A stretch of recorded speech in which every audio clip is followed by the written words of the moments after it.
హల్లెలూయా. ప్రార్థించుకుందాం. అందరూ కళ్ళు మూసుకున్నట్లయితే.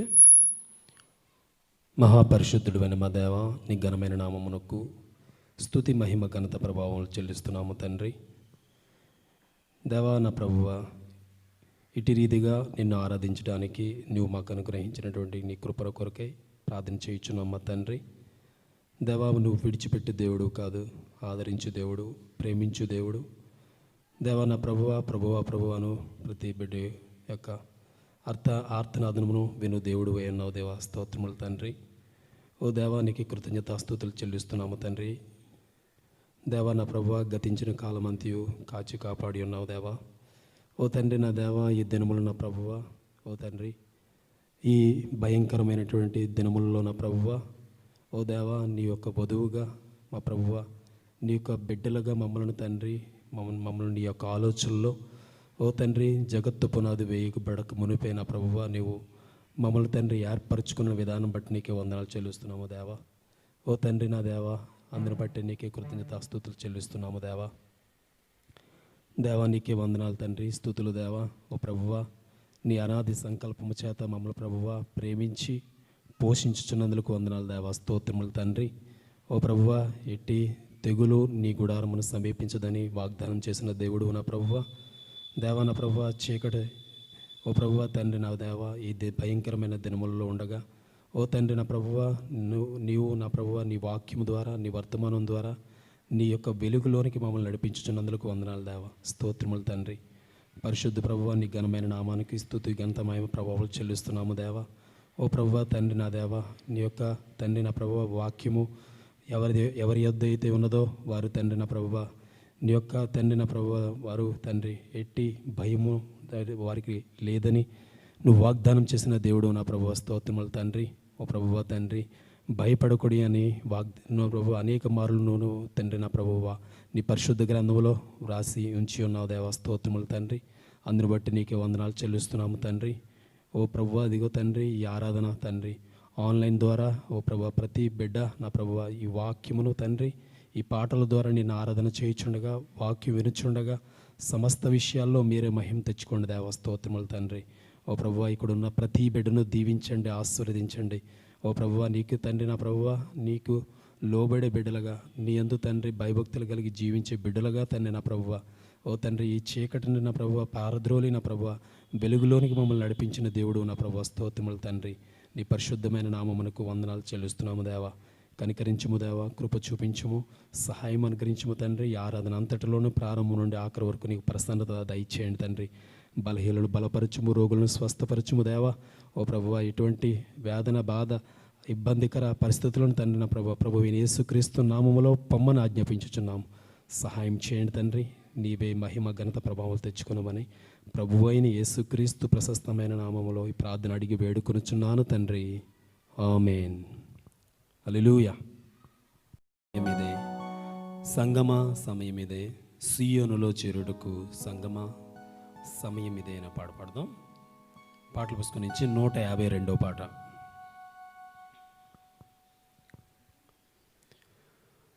సమయమిదే సమయమిదే సంగమ సమయమిదే సియోనులో చేరుటకు సంగమ సమయమిదే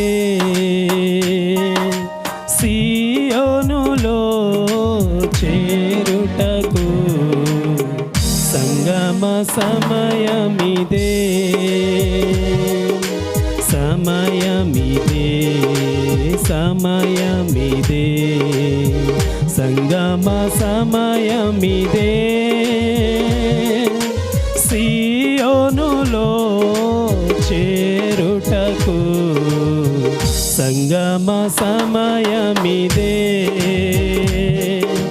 సియోనులో చేరుటకు సంగమ సమయమిదే. చూడుము భూమి మీద పాప చీకటి కమ్మి ఉన్నది. చూడుము భూమి మీద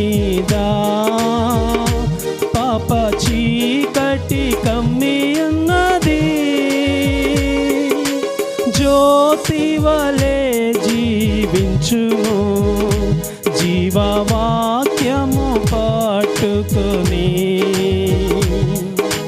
జ్యోతి వలె జీవించుము, జీవవాక్యము పట్టుకొని.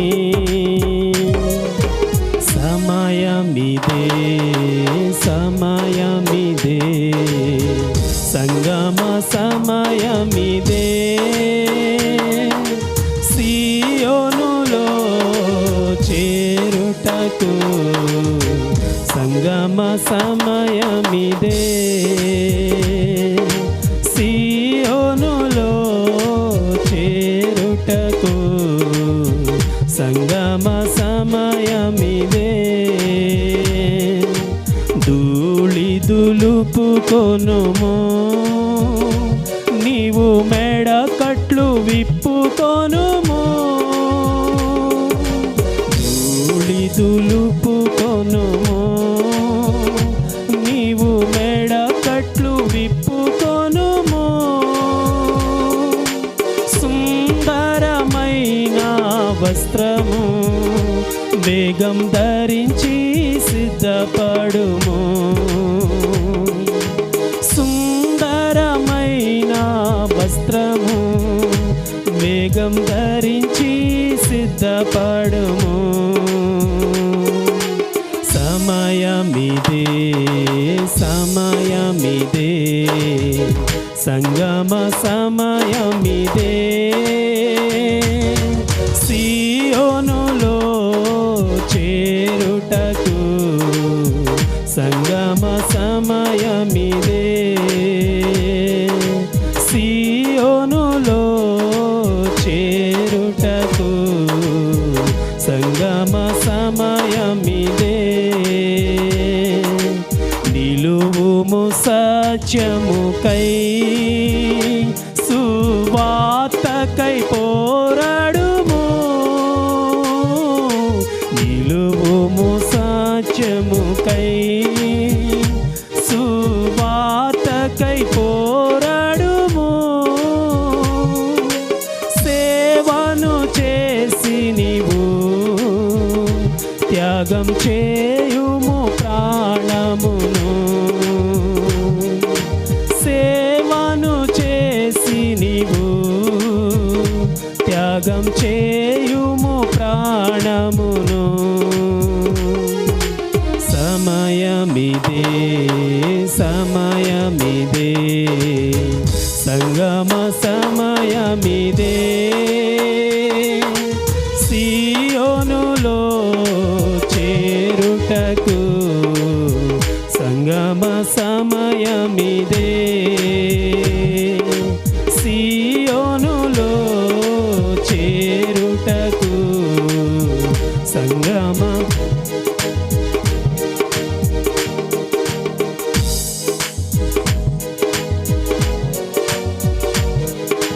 పిలుపుకు తగినట్లుగా నీవు నడువుము ప్రభు యేసుతో,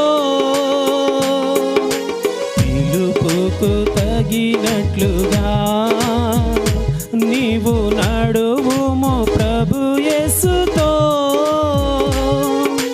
ప్రేమలోనే నిలువుము, నిత్య జీవము చేపట్టుము. ప్రేమలోనే నిలువుము, నిత్య జీవము చేపట్టుము. సమయమిదే సమయమిదే సంగమ సమయమిదే, సియోనులో చేరుటకు సంగమ సమయమిదే. సియోను రారాజు నిన్ను చూచి ఏతించెను, సియోను రారాజు నిన్ను చూచి ఏతించెను. మహిమగల కిరీటం నీకు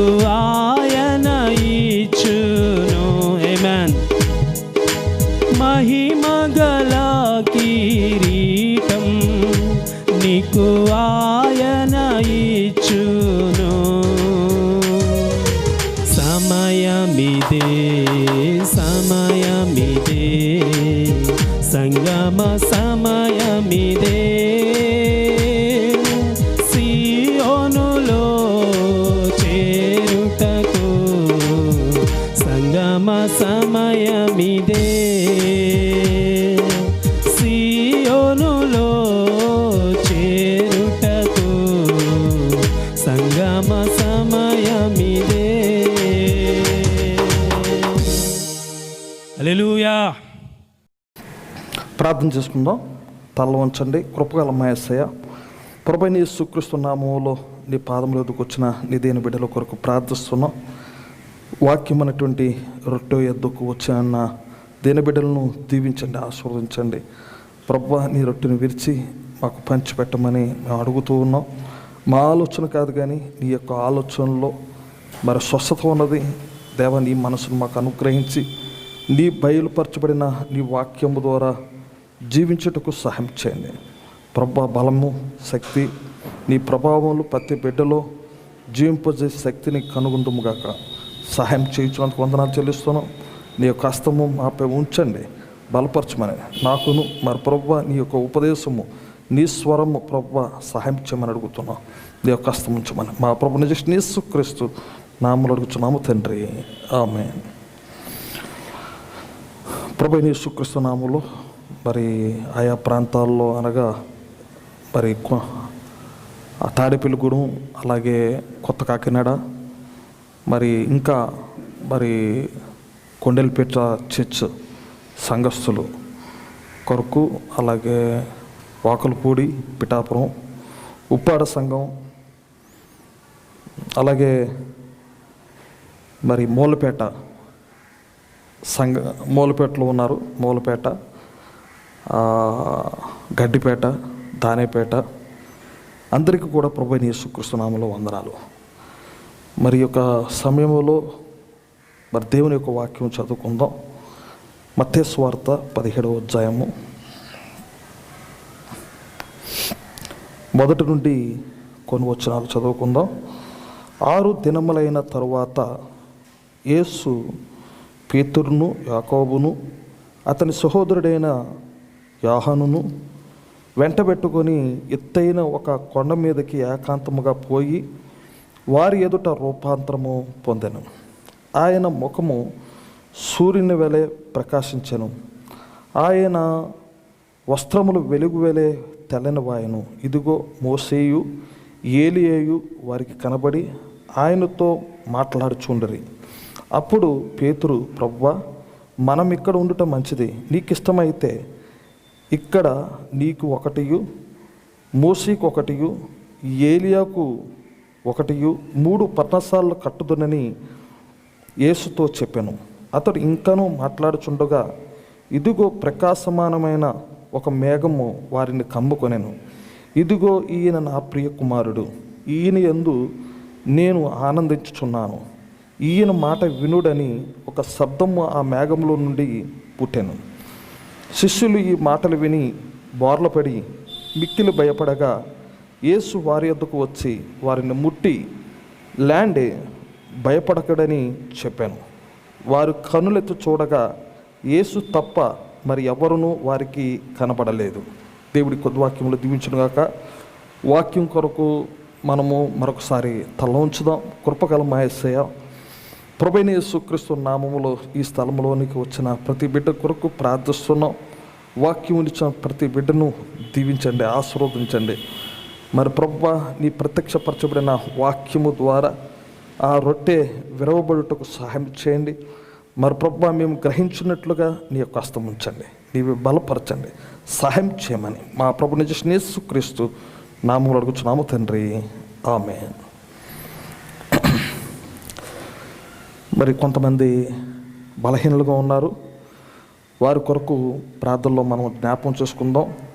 అలాగే జోషువా వారి యొక్క కుమారుడు షాలేం మరి పిఠాపురం ఆసుపత్రిలో ఉన్నారు. వారు సూరడపేట మరి ఆవేశంగా ఉంది. ఆ అబ్బాయి పేరు షాలేం, ప్రార్థనలో జ్ఞాపకం చేసుకోనండి. అలాగే గంపల యేసు కొరకు ప్రార్థనలో జ్ఞాపకం చేసుకునండి. అలాగే మరి గెడ్డం మోసే వారి యొక్క తల్లి కొరకు, వారి సహోదరి కొరకు ప్రార్థనలో జ్ఞాపకం చేసుకునండి.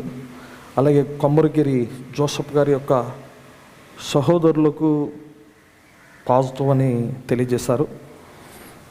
వారి కొరకు ప్రార్థించమని విశాఖపట్నం నుండి కొమ్మరిగిరి జోసఫ్ గారు ఫోన్ చేశారు. ప్రార్థనలు జ్ఞాపకం చూసుకోనండి.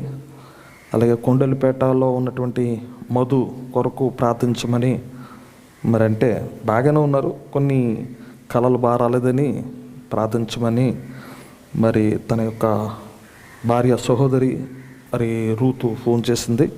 ప్రార్థనలు జ్ఞాపకం చూసుకోనండి. అలాగే సూరడ్ రాజు వారి యొక్క అక్క ఎల్లపేట లక్ష్మి, ఆమెకు కూడా బాగులేదు, ఆసుపత్రిలో ఉంది, ఊపిరి తీసుకోవడం కష్టమవుతుంది. మరి ఆమె కొరకు కూడా ప్రార్థనలు జ్ఞాపకం చేసుకోనండి. అలాగే వృద్ధుల కొరకు చాలామంది ఉన్నారు, వారందరి కొరకు మరి ప్రార్థనలు జ్ఞాపకం చేసుకోనండి. అలాగే అమ్మకు కూడా ఈ ఉదయకాల సమయంలో మరి అమ్మకు కూడా బాగులేదు. అయితే నేను వాక్యము జ్ఞానించుతుండగా మరి బిల్లి పరిగెత్తుకొని వచ్చి, నానమ్మ మాట్లాడటలేదు అలా అని చెప్పేసి చెప్పినప్పుడు మరి వెంటనే వచ్చాం. అయితే తను చివరిగా అంటే ఊపిరి తీసుకోవట్లేదు, కళ్ళు పైకి వెళ్ళిపోయి బన్ను అని కాకేసిన తర్వాత బన్ను పరిగెత్తుకొని వెళ్ళి చూసి కంగారు పడింది. అయితే మరి నేను కూడా వేగంగా వచ్చి అమ్మ చేతిని పట్టుకొని ప్రార్థన చేసాం. వెంటనే దేవుడు స్వస్థ ఇచ్చి ఉన్నాడు. సుమారు కొద్ది నిమిషాల్లోనే మరలా తను యథాస్థితికి వచ్చినట్లుగా మేము గ్రహించగలిగి ఉన్నాం. దేవుడు బాగు చేశాడు అని ఈ సాక్ష్యాన్ని నేను మీకు పంచుకుంటున్నాను. కొన్నిసార్లు అమ్మ పరిస్థితులు మేము చూసినప్పుడు చాలాసార్లు ఇదే చివరి గడియాల అని చెప్పేసి చాలాసార్లు మేము అనుకున్నాం. చాలాసార్లు ఇది బన్ను చూడడం కొంచెం కంగారు పడుతూ ఉంది. అయితే చాలాసార్లు ఇదే చివరి గడియ అని అనుకున్నాం. అయితే ప్రవక్త వర్తమానంలో చెప్తూ ఉన్నారు, మస్తకి వృక్షము యొక్క అనుభవము తెలుసా? మస్తకి వృక్షము క్రిందకు వచ్చిన ప్రతి వ్యక్తి కొరకు దేవుడు ఏదో ఒక కార్యమును చేయవలసి ఉన్నది. లేనట్లయితే అతడు ముక్కలైపోతాడు. ఆయన తప్పక దానిని చేయాలి. ఆయన సేవకుడు తన పరిచర్యను ముగించి దూరంగా చెట్టు క్రింద పరుండి ఉన్నాడు. ఏమి చెయ్యాలో తెలియట్లేదు. ఓ దేవా, నన్ను చనిపోనిమ్ము అని ఏలియా అన్నాడు. హల్లెలూయా. కానీ ఇక్కడ మీరు చూసినట్లయితే అతడు నేను కూటం అలసిపోయినప్పుడు, అంటే ఇక్కడ అటువంటి అనుభవం ప్రతి ఒక్కరికి అవసరం ఉన్నదని ప్రవక్త, నేను మోకాళ్ళతో మస్తకి వృక్షం క్రిందకి వెళ్ళాను. నేను ఆలోచించాను, ప్రభువా మీరు ఏం చేశారు? మీరు ఎందుకు నా చేత ఈ కార్యములు జరిగించారు? మనము ఏమి చేయగలము? మనకందరికీ అలాంటి స్థలములు ఎదురవుతాయి. కానీ యెహోవా తన సేవకుని ఎడల కృప చూపించును. దేవుడు నీ శోధనలను ఎరిగి ఉన్నాడు. ఆయనకు దానిని గూర్చి అంతయు తెలియనని సంగతిని తెలుసుకొనుము. కొన్నిసార్లు నాకు ఇంకా ముగించు అలా అని చెప్పేసి మా అమ్మ ఎన్నోసార్లు ప్రార్థన చేసుకుంటుంది ముగించమని, ఇక నేను వచ్చేస్తానని. అయితే ప్రవక్త చెప్పినటువంటి విషయం ఒక మాట ఉంది. మనం ఎంతగా కన్నీరు కార్చినను, దీని గురించి ఆలోచించినను, లేక మరేదైనాను దేవుడు మనతో తన కార్యము ముగించు వరకు ఏదియు మనల్ని తీసివేయలేదు. దానిని ఎరుగుటను బట్టి నేను చాలా సంతోషించుతున్నాను. ప్రవక్త చెప్తున్నారు. అంటే ఇక్కడ మనము ఇక్కడ ఏదో ఒక పని ఉంది అని ప్రవక్త మాట్లాడుతున్నారు. ఒక స్త్రీ అవ్వచ్చు, ఒక పురుషుడు అవ్వచ్చు, ఒక సహోదరుడు అవ్వచ్చు, మరి ఎవరైనప్పటికీ కూడా మా గురించి మా తల్లి ప్రార్థించుటకు అవ్వచ్చు, సంఘం గురించి ప్రార్థించుటకు అవ్వచ్చు. ఆమె పని ముగించే వరకు ఎవ్వరూ ఏమి చేయలేరట. ప్రవక్త చెప్తున్నారు, అందును బట్టి చాలా సంతోషిస్తున్నానని చెప్పారు. అంటే మనకి ఇవ్వబడినటువంటి ప్రతి ఒక్కరికి ఒక్కొక్క పరిచర్య ఉన్నది. మన పని, ఈ భూమి మీద చేసే ఆ పని ముగింపు వరకు ఎవ్వరూ మనల్ని ఏమి చేయలేరు అలా అని చెప్పేసి దానిని బట్టి నేను సంతోషిస్తున్నానని ప్రవక్త చెప్పారు. హల్లెలూయా. కాబట్టి ఈ దినమున మనం వినబోతున్నటువంటి వర్తమానం యొక్క అంశం ఏమిటంటే ఆత్మీయ పుత్ర స్వీకారం. ఆత్మీయ పుత్ర స్వీకారం అనేటువంటి అంశము మనము ధ్యానించబోతూ ఉన్నాం. ఇక్కడ మనం చూసినట్లయితే దేవుడు ఒక 500 మంది ఉన్నటువంటి చోటను ఆయన కలవగలడు. ఆయన పలుసార్లు చూసినప్పుడు 120 మంది ఒక చోట ఆయన కలిసినటువంటి విషయం ఉన్నది. 70 మందిని ఆయన కలుసుకోవాల్సినటువంటి ఆ చోట ఉన్నది. అలాగే ఆ యొక్క 12 మందిని కూడా ఆయన కలుసుకొని ఉన్నాడు. 3 కూడా కలుసుకొని ఉన్నాడు. హల్లెలూయా. దేవుడు ఒక్కరిని కూడా విడిచిపెట్టేవాడే కాదు, ఒక్కరిని కూడా ఆయన కలుసుకొని ఉన్నాడు. హల్లెలూయా. ఇక్కడ గొప్ప విషయం ఏమిటి అలా అని చూస్తానంటే దేవుని యొక్క మాట, ఒక మనుషుని యొక్క మాట, దేవుని యొక్క మాట ఒక మనుషుని యొక్క మాట వంటిది కాదు. హల్లెలూయా. ఇక్కడ మీరు చూసినట్లయితే తన కుమారుణ్ణి అనగా మన ప్రభువైన యేసుక్రీస్తుని దేనితో పోల్చి ఉన్నాడు అలా అని చెప్పేసానంటే గొర్రెపిల్లతో పోల్చి ఉన్నాడు. గొర్రెపిల్ల దేనికి సాదృశ్యముగా మనం చూస్తూ ఉన్నాం అలా అంటే దీనత్వము. మీరు చాలాసార్లు గొర్రె గురించి విన్నప్పుడు అది మౌనంగా ఉంటుంది, అది దేనురాలుగా ఉంటుంది, దీనత్వము కలిగి ఉంటుంది. ఇది ఎవరికి సూచన అలా అని చెప్పేసి మనం చూసాడు. మన ప్రభువైన యేసుక్రీస్తు ఎవరికి సూచనగా ఉన్నాడంటే మన ప్రభువైన యేసుక్రీస్తు గొర్రెపిల్లతో పోల్చబడి ఉన్నాడు. హల్లెలూయా. అది భూ జంతువుల్లో చాలా దీనత్వము కలిగినటువంటి ఆ యొక్క జంతువు గొర్రెపిల్ల మాత్రమే. ఎగురు పక్షుల్లో మనం చూసినట్లయితే మరి ఒక సాత్వికమైనటువంటి ఆ పక్షి ఏమిటలా అని చెప్పేసానంటే పావురం. అయితే ఈ పావురము గొర్రెపిల్లను నడిపిస్తూ ఉందని మనం గ్రహించవచ్చు. హల్లెలూయా. గమనించండి, అంటే ఇది మనకు కూడా వర్తిస్తూ ఉంటుంది. ఒక పావురము గొర్రెపిల్లను మాత్రమే, మేకను నడిపించట్లేదు. గొర్రెపిల్ల ఒక దీనత్వము, ఒక తగ్గింపు లక్షణము, ఒక దీనత్వము కలిగినటువంటి విధానము ఎవరిలో ఉంటుంది అలా అని చెప్పేసానంటే మన ప్రభువైన యేసుక్రీస్తుకి మన గొర్రెపిల్లతో పోల్చబడి ఉన్నాడు. అటువంటి చూడండి గుణ లక్షణాలు ఎవరిలో ఉన్నాయి అలా అంటే గొర్రెపిల్ల.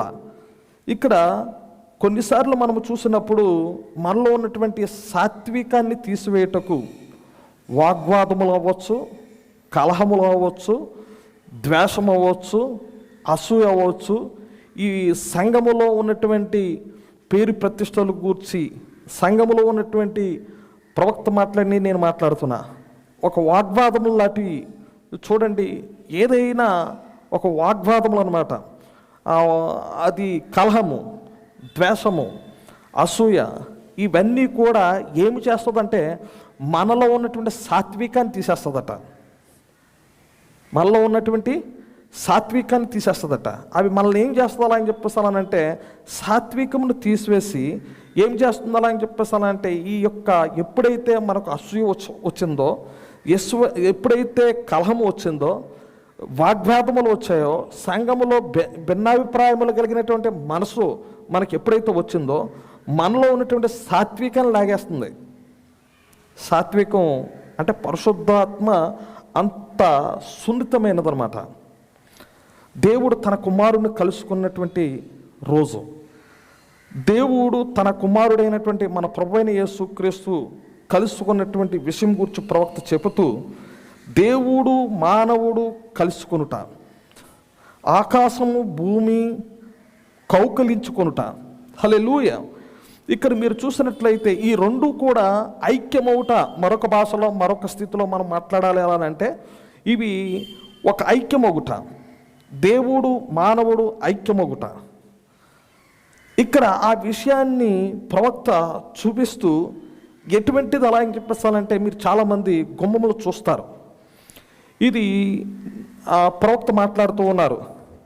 ఇది నేను చెప్పే విషయము చెక్క పనులు చేసే వారికి అర్థమవుతుందని చెప్పారు. మీకు అర్థమవుతుంది, ఎందుకంటే చెక్క పనులు చేసే వారికి వడ్రంగి లేక చెక్క వస్తువులు చేయడానికి తెలుసు.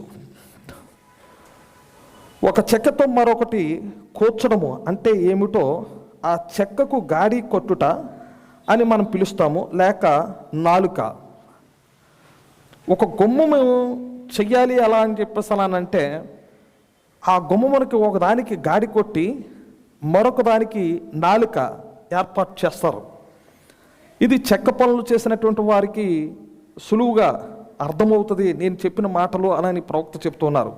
బహుశా ప్రసాద్ గారు మరి వారు చిన్నప్పటి నుండి చెక్కలతో మరి అదొక నైపుణ్యత ఉంది.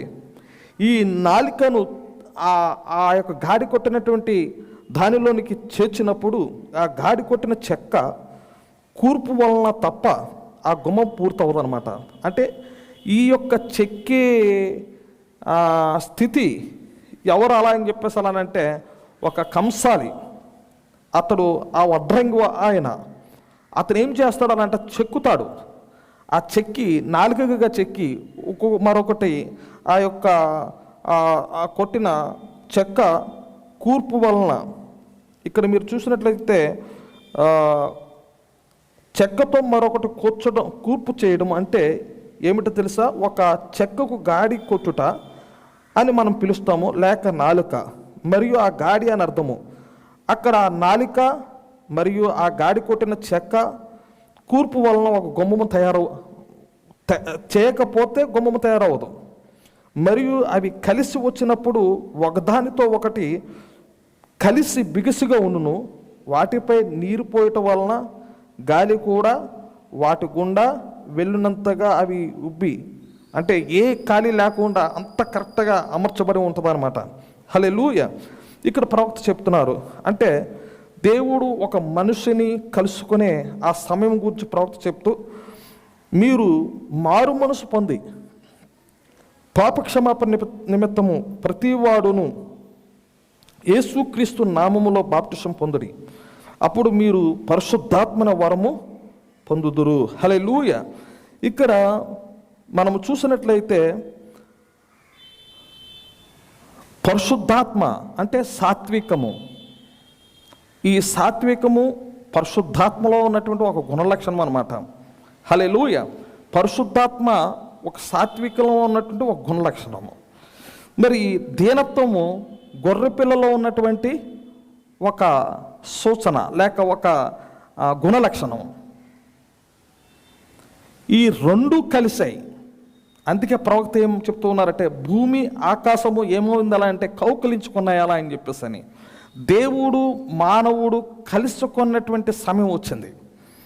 కాబట్టి ఇక్కడ మీరు చూసినట్లయితే యేసు ప్రభువు వారు ఎక్కడికి వెళ్తూ ఉన్నారు అలా అని చెప్పేసి అంటే రూపాంతరపు కొండ మీదకి వెళ్తూ ఉన్నారు.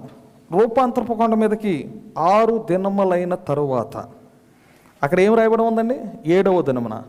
6 దినములైన తరువాత 7వ దినమున వారు ఎక్కడికి వెళ్తున్నారంటే రూపాంతరపు కొండ మీదకు ముగ్గురిని తీసుకుని వెళ్తూ ఉన్నారు. ముగ్గురిని. వారి పేర్లు ఏమిటి?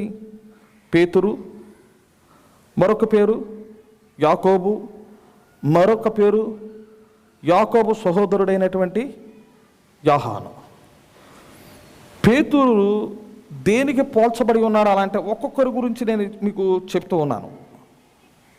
గొర్రెపిల్ల దేనికి పోల్చబడినట్టు జరిగి ఉన్నది? దీనత్వమునకు. అదే పరిశుద్ధాత్మ దేనికి పోల్చబట్ట జరిగి ఉన్నది? పావురము, సాత్వికము. ఇక్కడ 3 వ్యక్తులు యేసు ప్రభువారితో వెళ్తూ ఉన్నారు. ఈ 3 వ్యక్తుల గురించి ఒక్కొక్కరు గురించి ఒక వివరణ ఇస్తూ ఉన్నారు. పేతురు దేనికి పోల్చబడి ఉన్నారు అలా అంటే విశ్వాసమునకు. హల్లెలూయా. ఇక్కడ అలాగే తనతో పాటు వచ్చినటువంటి యాకోబు, అంటే ఇక్కడ ఒక 3 వ్యక్తులను మాత్రమే దేవుడు కేటాయించాడు ఇక్కడ ఈ విషయంలో. ముగ్గురు సాక్షులు కావాలని అక్కడ తీసుకుని వెళ్తూ ఉన్నారు. ముగ్గురు సాక్షుల నోట స్థిరపరచబడుతుందని దేవుని యొక్క వాక్యంలో రాయబడి ఉన్నది. అంటే ఒక మాట స్థిరపరచబడుతూ ఉన్నప్పుడు ఒక ఇద్దరు కానీ ముగ్గురు కానీ సాక్షులు ఎదుట కార్యం జరగాలన్నమాట. ఇక్కడ మీరు చూసినట్లయితే ఆ యొక్క యాకోబు దేనికి సూచనగా ఉన్నాడు అలా అని చెప్పేసి అనంటే నిరీక్షణకు సూచనగా ఉన్నాడు. యాకోబు సహోదరుడైనటువంటి యాహాను దేనికి సూచనగా ఉన్నాడు అలా అని చెప్పేసి అనంటే అతడు దేనికి సూచనగా ఉన్నాడు? ప్రేమకు సూచనగా ఉన్నాడు. అంటే యేసు ప్రభు వారితో ఎవరెవరు వెళ్తున్నారు చెప్పండి? పేతురు, యాకోబు, యాహాను. పేతురు, యాకోబు, యాహాను. ఈసారి మరొక మాటగా చెప్పండి, విశ్వాసము, నిరీక్షణ, ప్రేమ. యేసు ప్రభు వారితో వెళ్తున్నటువంటి ఈ ముగ్గురు ఎవరు అలా అని చెప్పేసానంటే విశ్వాసము, నిరీక్షణ, ప్రేమ. హల్లెలూయా. మీ మనసులో పెట్టుకోండి. ఒకవేళ పేతురు, యాకోబు, యాహాను ఈ ముగ్గురు కాకుండా మరొక విధంగా మీరు చెప్పాలి అలా అని చేస్తుంటే ఆ యొక్క సూచనలు మీరు చెప్పాలంటే విశ్వాసము, నిరీక్షణ, ప్రేమ. ఈ ముగ్గురు కలిసి వెళ్తూ ఉన్నారన్నమాట. యేసు ప్రభు వారితో వెళ్తూ ఉన్నారు. వీరు ఎవరు అలానంటే సాక్ష్యము. ముగ్గురు నోట ఒక సాక్ష్యము అక్కడ తెలియజేయుటకు అక్కడికి వెళ్తూ ఉన్నారు. ఇక్కడ మీరు చూసినట్లయితే మరొక విషయాన్ని ప్రవక్త జ్ఞాపకం చేస్తూ ఉన్నారు. ఏమిటలా అని చెప్తానంటే నా తండ్రి ఇంట అనేక నివాసములు కలవు అని యోహాను సువార్త 11వ అధ్యాయంలో రాయబడి ఉంది. నా తండ్రి ఇంట అనేక నివాసములు. తండ్రి ఇంట అనేక నివాసములు కాదు, సరైనటువంటి అనువాదం గురించి ప్రవక్త ఏం చెప్తున్నారు అలా అని చెప్పేసానంటే నా తండ్రి రాజ్యములో, నా తండ్రి రాజ్యములో అనేక నివాసములు కలవు. తండ్రి రాజ్యంలో అది ఆ బైబిలు ఆ యొక్క నిజమైనటువంటి అర్థమిస్తూ ఉంది. ఇక్కడ మీరు చూసినట్లయితే అనేక రాజ్యములు. ఇక్కడ మీరు చూసినట్లయితే తండ్రి యొక్క రాజ్యములో ఎవరు ఆ రాజ్యములో వారసులు? ఎవరైతే పరిశుద్ధాత్మ చేత తిరిగి జన్మించిన ఒక వ్యక్తి, అతడే ఈ భూమి మీద నిజం చెప్తాడట. పరిశుద్ధాత్మ ద్వారా తిరిగి జన్మించిన ఒక వ్యక్తి ఏది నిజమో దానినే బోధిస్తాడని చెప్పారు. అంటే ఏది నిజము కాదో దాన్ని బోధించడు. హల్లెలూయా. ఏది సత్యమో దాన్ని కొనసాగిస్తూ ఉంటారు. ఏది నిజమైనదో దాని వైపున ఉంటారు. అది మరొక స్థితిలో మనం చూసినట్లయితే 400 మంది ప్రవక్తలు ఒక సమయంలో ఈ భూమి మీద ఉన్నప్పుడు ఆహాబు మరి ఆ 400 మందిని మేము యుద్ధానికి వెళ్తూ ఉన్నాము, ఆ యుద్ధానికి సరైనటువంటి సూచన ఏమిటి, వెళ్ళమా లేదా అని 400 మంది ప్రవక్తలను ఈ భూమి మీద ఉన్నటువంటి వారిని ఎన్నుకొని అక్కడ పిలిచి శుభవచనమా కాదా విచారణ చేసి నాకు చెప్పండి అలా అని చెప్పేసానంటే రాజా నీవు చిరంజీవి అగుదువుగాక. హల్లెలూయా. నీవు చిరంజీవి అగుదువుగాక, యుద్ధము జయము.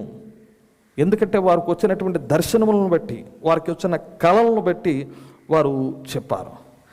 కానీ యెహోషువ చెప్తూ ఉన్నాడు, యెహోషాపాతు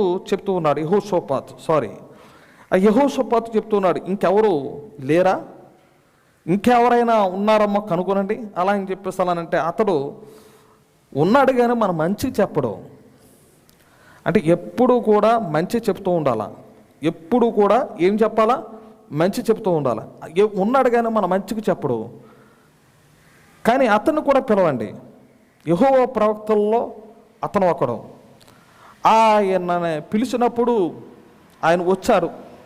ఈ 400 మంది ప్రవక్తలు కూడా ఏం తలంచారంటే ఏం చెప్పి ఉన్నారు అలా అని చెప్పేసానంటే మరి నీకు ఒక అవకాశం ఇవ్వబడ్డది, మేము ఏదైతే బోధిస్తున్నామో నువ్వు అదే ప్రకటించు. చూసారా ఇక్కడ ఏమని మాట్లాడుతున్నారో?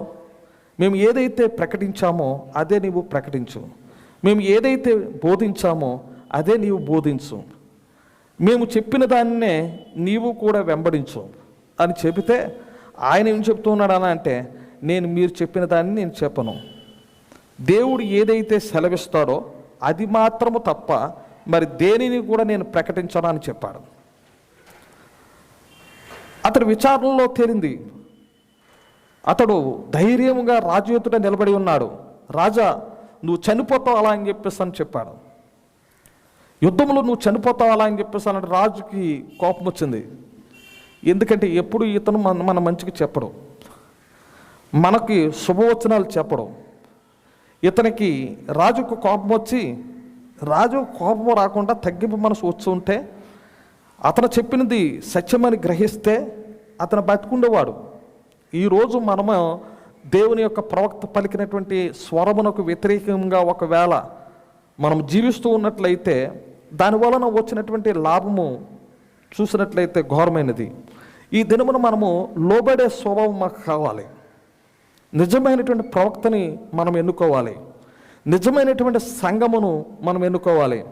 ఆ ఎన్నుకునే కృప దేవుడు మనకు అనుగ్రహించి ఉన్నాడు. హల్లెలూయా. ఎక్కడ సత్యం ఉన్నదో ఆ సత్యం యొద్దకు మనం పరిగెత్తాలి. అతడు ఒంటరిగా ఉన్నప్పటికీ కూడా అతను అది సత్యమైతే, ఇక్కడ చూడండి, శిక్షణ పొందినటువంటి 400 మంది ఉన్నారు. వారికి పైగా ఒక బిషప్ ఉన్నాడు. ఆ బిషప్ చెప్పిన దానికి మరి వారందరూ కూడా వెంబడిస్తూ ఉన్నారు. కానీ ఒంటరిగా ఒక్క ఆయన సమ్మతించలేకపోయాడండి. అందుకే ప్రవక్త చెప్తూ ఉన్నారు, పరిశుద్ధాత్మ ద్వారా తిరిగి జన్మించిన ఒక వ్యక్తి ఏది నిజమే దానినే బోధిస్తాడట. ఏది నిజమో దానినే బోధిస్తాడు. మనం ఏమి చేయాలని చెప్పేసాలంటే, ఎక్కువ మంది ఏం చెప్తారో అదే విందామలా అని చెప్పేసాను కాదండి, అది కాదు. కానీ మనం ఏమి చేయాలని చెప్పేసానంటే, ఎక్కువ మంది ఏం చెప్పినా కాదు, సత్యం ఏదో సత్యం వెంబడి మనం నిలబడినప్పుడు అది మరణము నుండి జీవములోనికి నడిపిస్తూ ఉంటుంది. ప్రవక్త ఈ వర్తమానంలో ఎంతోమంది అనారోగ్యంలో ఉన్నటువంటి వారి కొరకు మాట్లాడుతూ ఉన్నారు. ఎంతోమంది బలహీనతలతో ఉన్నారు, ఎంతోమంది రోగులతో ఉన్నారు. వారు సత్యము నమ్మునందున మరణములో నుండి జీవములోనికి దాటి ఉన్నారని ప్రవక్త దాన్ని వివరించి ఉన్నారు. చాలా విషాదకరమైనటువంటి 200 పౌండ్లు కలిగినటువంటి ఒక యవనస్తుడు కూర్చొని మాట్లాడుతూ ఉన్నాడు. అతడు 60 పౌండ్లకు వచ్చేసాడు. చాలా బలహీనతగా ఉన్నాడు. డాక్టర్లు చెప్తున్నారు ఇతడు చనిపోతాడు అలా అని చెప్పేసి అని. అక్కడ సత్యమును అంగీకరించుట ద్వారా అక్కడ ఏం జరిగింది అలా అని చెప్పేసి అలా అంటే, అతడు మరణములో నుండి జీవములోనికి దాటి ఉన్నాడని ప్రవక్త మాట్లాడుతున్నారు. హల్లెలూయా. దేవుడు అద్భుతములు చేసే దేవుడే ఉన్నాడు. అదే మనకు విటమిన్స్, అదే మనకు ఆరోగ్యమునిస్తూ ఉంది, అదే మనకు శక్తినిస్తూ ఉంది, అదే మనకు బలమునిస్తూ ఉంది. హల్లెలూయా. కాబట్టి దేవుడు పలికిన మాట ద్వారా ఈ చెట్లు ఉనికిలోనికి వచ్చాయి. నువ్వు చూస్తున్నావు కదా, ఏమిటి చెట్లు. ఆ చెట్లను చూసినప్పుడు ఏమిటి నీకు గుర్తు రావాలి అలా అని చెప్పేసి అలా అంటే, దేవుడు పలికిన మాట ద్వారా ఈ చెట్టు ఉనికిలోనికి వచ్చింది. కలుగునుగాక, కలుగునుగాక, కలుగునుగాక. పర్వతాలను మీరు చూస్తూ ఉన్నారా? కొండలను మీరు చూస్తూ ఉన్నారా? పచ్చని మైదానంలో మీరు చూస్తూ ఉన్నారా? అవన్నీ ఎలా వచ్చాయి? అవన్నీ ఎలా వచ్చాయి? దేవుడు పలికిన మాట ద్వారా ఉనికిలోనికి వచ్చాయి. హల్లెలూయా. దేవుడు పలికిన మాట ద్వారా ఇవన్నీ ఎలా వచ్చాయలా అని చెప్పేసి అంటే, ఉనికిలో చెట్టును చూసినప్పుడు, ఆ కొండను చూసినప్పుడు, ఆ సముద్రమును చూసినప్పుడు, మీ ఇంట్లో కుర్చీని చూసినప్పుడు, ఏ కుర్చీ అండి? కర్రతో చేయబడినటువంటి ఆ కుర్చీ, అది కూడా దేవుని యొక్క మాట ద్వారా ఉనికిలోనికి వచ్చిన కర్ర. హల్లెలూయా. మంచుతో కప్పబడినటువంటి గొప్ప పర్వతాలు పై నేను నిలబడి చూస్తూ ఉన్నప్పుడు దేవుడు ఎటువంటి ఆ కొండలు, ఎటువంటి పర్వతాలు, మంచుతో కప్పబడినటువంటి ఆ పర్వతాలు నేను చూసినప్పుడు ఆ గొప్ప చాలా అనుభూతి పొంది ఉన్నానని చెప్తూ ఉన్నారు. హల్లెలూయా. ఇక్కడ మీరు చూసినట్లయితే ఎటువంటి అనుభూతి అండి. దేవుడు తన పిల్లల కొరకు చేసినటువంటి ఈ పనులు విచిత్రమైనటువంటి కొండలు, లోయలు, సరస్సులు, సముద్రము, చెట్లు, ఇవన్నీ చూసినప్పుడు నీవు సంతోషించటలేదా? దేవుడు పలికిన మాట ద్వారా ఇవన్నీ కూడా ఉనికిలోనికి వచ్చాయని తలంచుటలేదా? దేవుడు తన పిల్లల కొరకు చేసినటువంటి కార్యములు, హల్లెలూయా, దేవుడు తన శిక్షణ తన యొక్క పిల్లల కొరకు చేసినటువంటి కార్యములు. ఇక్కడ మీరు చూసినట్లయితే దేవుడి దృష్టిలో నువ్వు ఒక పిల్లవాడు, దేవుని దృష్టిలో ఒక చిన్న పిల్లవాడు అన్నమాట. మీరు చూడండి, ఒక విషయాన్ని మీరు గమనించండి. పిల్లవాడు అన్నం కానీ మీరు తీసుకుని వచ్చి ముందు గోరుముద్దలు తినిపిస్తారు స్త్రీలైనటువంటి మీరు. ఆ స్త్రీలైనటువంటి మీరు ఆ గోరుముద్దలు తినిపించిన తర్వాత అన్నం దగ్గరికి తీసుకుని వచ్చి అన్నం తినమని చెప్తారు. అన్నం తినమని చెప్పినప్పుడు ఏ చెయ్యి పెట్టాలో తెలదు. అతడు 2 చేతులతోటి కూడా తినేస్తూ ఉంటాడు, తెలియదు. ఎవరు నేర్పుతారు? తల్లి నేర్పుతుంది. ఎలా తిన్నా పర్వాలేదు అలా అని చెప్పేసి నువ్వు అనుకోవు కదా. ఏ చేతితో తిన్నా నా కొడుకు పర్వాలేదు అలా అని చెప్పేసి, ఏ చేతితో తిన్నా నీ కుమారుడు జీవిస్తాడు, తిను నీ ఇష్టం అలా అని చెప్పేసి నువ్వు అనవు కదా. అప్పుడు ఏం చేస్తావు అలా అని చెప్పేసి అంటే, ఏ హస్తంతో తినకూడదో ఆ హస్తం ఆఫ్ చేసి ఏ హస్తంతో తినాలో ఆ హస్తంతో తినులాగన నువ్వు నేర్పిస్తూ ఉంటావు. మాట వినకపోతే చిన్న సుకుమారమైనటువంటి చిన్న బెత్తము పట్టుకొని చిన్న తగిలినట్టుగా బెత్తాన్ని కూడా నువ్వు వాడుతూ ఉంటావు, అవునా కదా? అంటే నువ్వు ఎలాగైనా తిను అని ఆ పిల్లవాడికి ఆహారం పెట్టవు. మొట్టమొదటి యొక్క శిక్షణ తల్లి ద్వారా కొంత నేర్చుకుంటాడు చంటి బిడ్డ. ఇప్పుడు మనమైతే చేతితోనే తప్ప చెంచాలతో ఎప్పుడు తినము. అదే ఫారెన్ కంట్రీలో గట్ట అయితే ప్రవక్త చెప్పారు, ఒక స్పూన్ ఇస్తారు, అక్కడ అన్నం పెడుతుంది తల్లి, తినమ్మా అలా అని చెప్పేసి అన్నప్పుడు ఈ చెయ్య పీకినంతసేపు ఈ స్పూన్ తోటి ఇలా తింటాడు, ఈ చెయ్యి పీకిన తర్వాత ఈ చెయ్యితోటి తింటాడు. ఈ చెయ్యి తిన తర్వాత 2 చేతులతోటి కూడా తినడం అలవాటు చేసుకుంటూ ఉంటాడు. ఏమిటి అలా అని చెప్పేసి అంటే, దేనితో తినాలో, ఎలా తినాలో ఎవరు శిక్షణ ఇవ్వాలా? తల్లి ఇవ్వాల్సి ఉన్నది. హల్లెలూయా, తల్లి ఇవ్వాల్సి ఉన్నది. తల్లి చెప్తుంది ఏ చేతితో తినాలో, ఎలా తినాలో, ఎలాగూ ఆ యొక్క స్థితిని ఆ యొక్క విషయం చెప్పి నేర్పించి ఒక వయస్సుకు వచ్చిన తర్వాత, అందుకే ప్రవక్త ఒక మాట ఈ విషయంలో చెప్పి ఉన్నారు. దేవుడు నీకు ఇచ్చిన నీ పిల్లల విషయంలో దేవుడు నీకు ఇచ్చిన ఉద్యోగం అని చెప్పారు. పిల్లలను సరైనటువంటి క్రమంలో పెంచుటకు తల్లికిచ్చిన ఒక ఉద్యోగం అని చెప్పారు. బాధ్యత కలిగినటువంటి ఉద్యోగం. దేవుడు నీ పిల్లలను పెంచుటకు మంచి ఉద్యోగమును ఇచ్చాడని నువ్వు కానీ గ్రహిస్తే దేవుని యొక్క ఆ భయభక్తులతో నువ్వు పెంచుటకు ఇష్టపడతావు. చిన్నప్పటి నుండే తన యొక్క ఏ చేతితో తినాలో, ఎలాగూ తినాలో ఆ క్రమాన్ని కూడా నువ్వు నేర్పిస్తూ ఉంటావు. దేవుని యొక్క అడుగుజాడలలో దేవుని యొక్క కథలను నేర్పుతూ, సత్యముని నేర్పుతూ, హల్లెలూయా, బైబిల్లో ఉన్నటువంటి పాఠములు, బైబిల్లో ఉన్నటువంటి చాలామందికి అబ్రహాము యొక్క కుమారుడు ఎవరంటే ఈయన అవుతున్నారు. చిరంజీవి ఎవరాలంటే చెప్తాడు. చిరంజీవికి ఎంతమంది పిల్లలు అంటే చెప్తాడు. బాలకృష్ణకి అంటే అది చెప్తాడు. మహేష్ బాబుకి అలాంటి అది చెప్తాడు. కానీ అబ్రహాం కుమారులు అతని పేరు, అతనికి ఇవ్వబడినటువంటి కుమారులు ఎంతమంది? కష్టం. అందుకే బైబిల్ నేర్పించాలి పిల్లలకి. ఎలాగైతే అది నీకు ఇవ్వబడిన బాధ్యత, ప్రవక్త ఇంకా చెప్పారు, నీకు ఇవ్వబడినటువంటి బాధ్యత, నీకు ఇవ్వబడినటువంటి ఉద్యోగం అని చెప్పారు. దేవుడు నీ ఎడల ఆ పిల్లలను పెంచుటకు ఒక ఉద్యోగం అని చెప్పారు. దేవుడే అప్పగించాడని నువ్వు అనుకోవచ్చు. నువ్వు అనుకున్న రీతి కాదు, దేవుడు నీకు అప్పగించి ఉన్నాడు. ఆ పిల్లలను ఒక క్రమంలో పెంచుటకు దేవుడు నీకు అప్పగించి ఉన్నాడు. హల్లెలూయా. తర్వాత ఆ పిల్లల్ని తీసుకుని వెళ్ళి ఒక ఉపాధ్యాయునికి అప్పచెప్తారు. ఆ తండ్రి అప్పచెప్పినప్పుడు ఆ తండ్రి పాత నిబంధనలో మీరు చూసినట్లయితే, పూర్వకాల సమయంలో మీరు చూసినట్లయితే, ఇప్పటిలా కాదు. అప్పుడు ఆ ఉపాధ్యాయునికి నా తండ్రి అంటే అతనికి బోర్డు ఆస్తికర్త. ఆ ఆస్తి అంతటి మీద కూడా ఆ కుమారుడే వారసుడు. అతనిని ఏం చేస్తారు అలా అని చెప్పేసి అంటే, వారసుడు ఎవరు వచ్చే అలా అని చెప్పేసి అవన్నీ కూడా అప్పచెప్పరండి.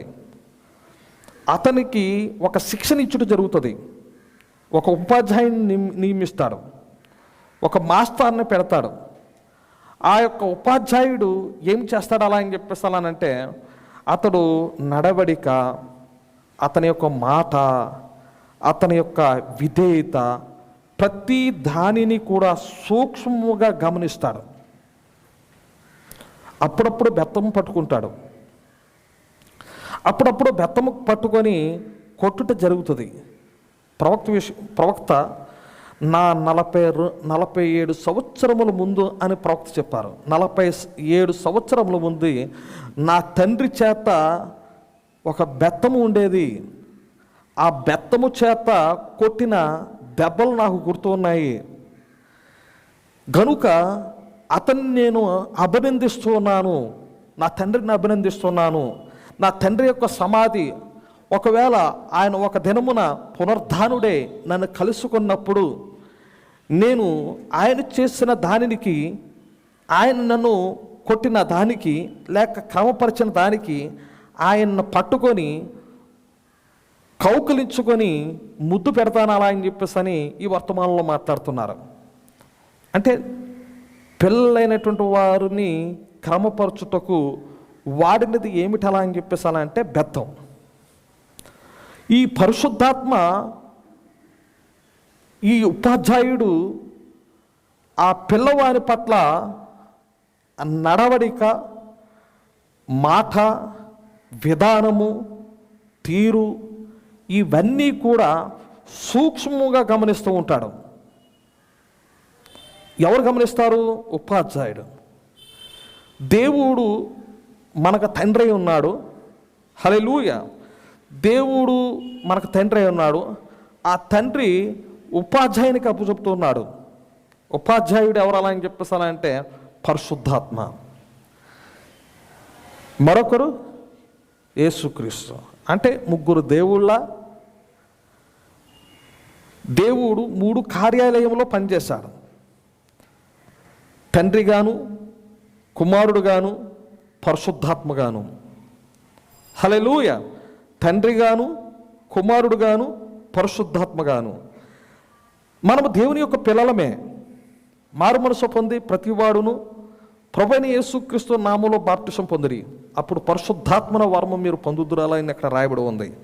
ఈ వాగ్దానము మీకును మీ పిల్లలకును దూరస్తులందరికీ చెందునని అక్కడ రాయబడి ఉంది. హల్లెలూయా.